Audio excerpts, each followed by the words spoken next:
રાજકોટમાં ઝડપાયેલા જુગારધામમાં ચોંકાવનારો ખુલાસો થયો છે। ગમે તેવા ગ્રેટ ગેમ્બલરને પણ ભૂપાઈ દે તેવો ગોલમાલ કરવામાં આવ્યો હતો, તેવો ગેમ પ્લાન બનાવવામાં આવ્યો હતો। જુગારધામમાં ચિપ અને સેન્સરવાળા પત્તા મળી આવ્યા છે। જી હા, કેમિકલનો એવો ઉપયોગ કે જેનાથી જાણ થાય કે કોને કયા પત્તા મળ્યા છે। રાજકોટ ક્રાઇમ બ્રાન્ચે કેમિકલયુક્ત પત્તા અને લેન્સ પણ કબજે કર્યા છે। સોફ્ટવેર બેઝ એન્ડ્રોઇડ મોબાઈલ પણ ઝડપી પાડવામાં આવ્યો છે।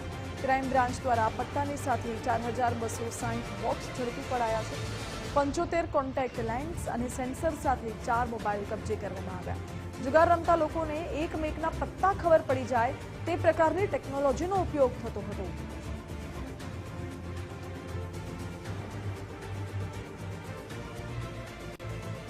ડિજિટલના જમાનામાં હવે ગુનેગારો પણ ડિજિટલ થઈ ગયા હોય તેવું લાગે છે, કારણ કે એક તો આ ગેરકાયદે જુગારધામ ઝડપી પાડવામાં આવ્યું છે અને એમાં પણ એ પ્રકારના સેન્સર, એ પ્રકારના લેન્સનો ઉપયોગ થતો હતો। એવી ટેકનોલોજી હતી કે જેના થકી એકમેકને કયા પત્તા આવ્યા છે, કોને કયો પત્તો આવ્યો છે એ ખબર પડી શકે, એ પ્રકારના સેન્સરનો ઉપયોગ થતો હતો અને કોન્ટેક્ટ લેન્સનો પણ ઉપયોગ થતો હતો।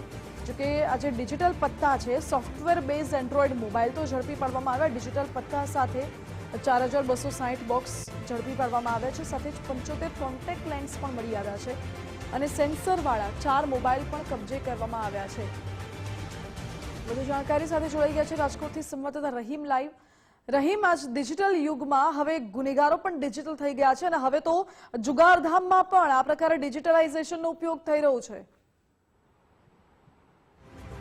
માનસી, અત્યાર સુધી આપણે સાંભળતા હતા કે પત્તા કેવા છે ખબર પડી જાય, સામેના વ્યક્તિને ખબર પડી જાય, પરંતુ લોકોને માન્યામાં નહોતું આવતું। પરંતુ ગુજરાતમાં પહેલી વખત થયું હશે કે આ પ્રકારનો પર્દાફાશ છે તે રાજકોટ ક્રાઇમ બ્રાન્ચે કર્યો છે। હું દ્રશ્યો બતાવીશ। આ જે પ્લે કાર્ડ છે, આ તમામ પ્લે કાર્ડ છે દેખાતે એકદમ જે રાજકોટની કે કોઈ પણ માર્કેટની અંદર સામાન્ય પ્લે કાર્ડ વેચાતા હોય તેવા જ પ્લે કાર્ડ દેખાઈ રહ્યા છે, પરંતુ આ તમામ પ્લે કાર્ડ છે તે કેમિકલ યુક્ત પ્લે કાર્ડ છે, એટલે કે કેમિકલ એની અંદર લગાવવામાં આવ્યું છે કે જેના કારણે સેન્સર મારફતે આખો જે મોબાઈલની અંદર ખબર પડી જાય કે કયા પત્તા છે તે કયું છે। હવે હું આખો આ ડેમો બતાવવાના પ્રયાસ કરીશ કે કઈ રીતના આખું આ જે કૌભાંડ ચાલતું હતું, કઈ રીતના વસ્તુઓ છે તેનો ઉપયોગ થતો હતો। તેની અંદર એક મોબાઈલ છે જે આખો ઉપયોગ થતો હતો અને સાથે આ પ્લે કાર્ડ્સ છે। આમાં બે અલગ અલગ વસ્તુઓ છે તે પકડી છે। પહેલા હું આ લેન્સની વાત કરવાના પ્રયાસ કરીશ। આ લેન્સ છે કે જે વ્યક્તિ લેન્સ પહેરે તો જે સામેના કોઈ પણ વ્યક્તિના પ્લે કાર્ડ્સ છે તે ખબર પડી જાય કે તેના કયા પત્તા છે, તે કયું પત્તું આવેલું છે, પંજો, છક્કો કે સત્તો, આ તમામ વસ્તુ છે તે રેગ્યુલર રમતો વ્યક્તિ છે તેના આ પહેરેલા હોય છે તો ખબર પડી જતી હોય છે। હવે વાત કરીએ ડિજિટલ ટેકનોલોજીની।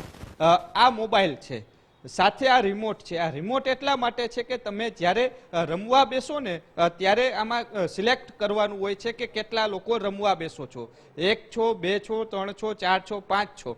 આ રીતના આમાં નંબર આંકડો દબાવી દે એટલે સીધો સિગ્નલ મળી જાય છે કે મોબાઈલને કે ભાઈ આટલા લોકો આજે રમવા બેઠા છે। સાથે આ એક જે મોબાઈલ જેની પાસે હોય છે તેનું મક્ખી તરીકે સૌથી વધારે પ્રખ્યાત છે કે આ કાનમાં પહેરવાનું હોય છે। આ રીતના હું તમને દ્રશ્યો બતાવવાના પ્રયાસ કરીશ કે આ કાનમાં પહેરેલું હોય ને તો ખબર પણ ન પડે એ રીતના કાનની અંદર પહેરી લેવાનું હોય છે।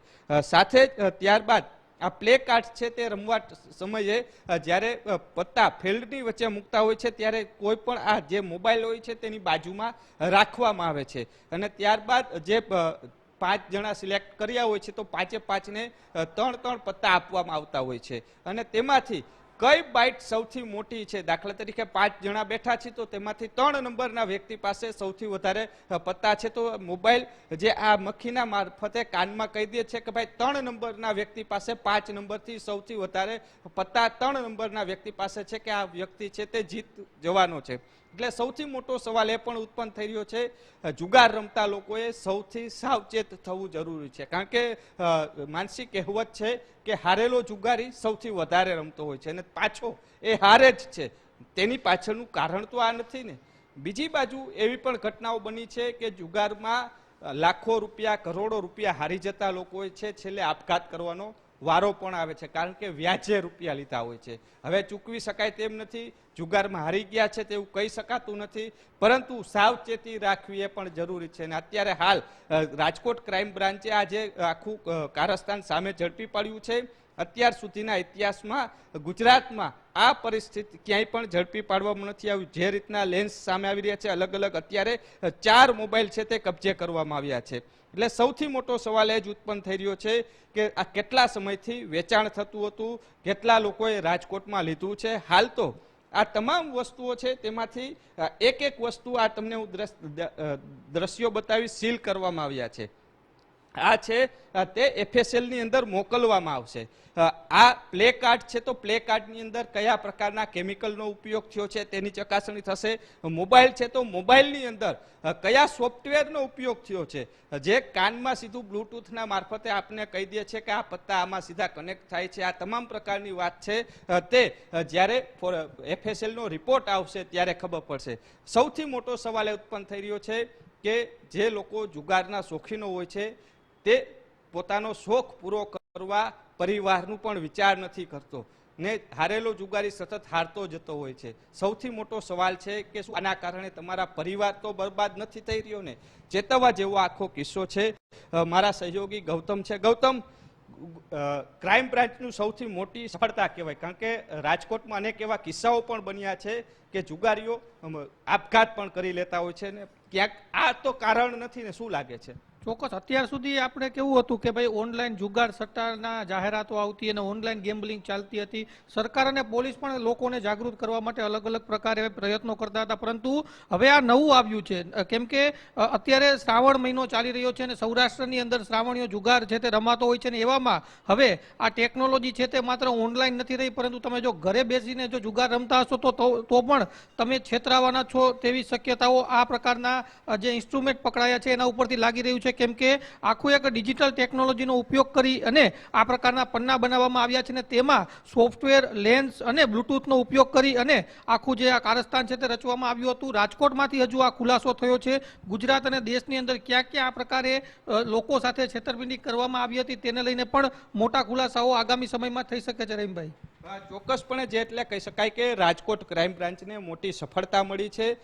પ્લે કાર્ડ્સ છે તે આમ જો નોર્મલી આપણે જોતા હોય છીએ રેગ્યુલર સાદા છે, પરંતુ આમાં કેમિકલ લાગેલું હોય છે.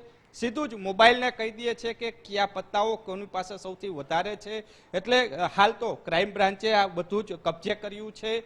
જે એક પટેલ વ્યક્તિ છે કે જે આ વેચાણ કરતો હતો તેની પાસેથી આ તમામ વસ્તુઓ કબજે કરી છે ને FSLનો રિપોર્ટ આવ્યા બાદ તેની સામે કાર્યવાહી થશે. સાથે સાથે એ પણ તપાસ ચાલુ છે કે આ જે વસ્તુઓ છે અત્યાર સુધી કેટલા લોકોને વેચાણ થઈ છે, કોને કોને વેચાણ કરવામાં આવ્યા છે. આ સમગ્ર મામલે ક્રાઇમ બ્રાન્ચ છે તે તપાસ પણ કરી રહી છે.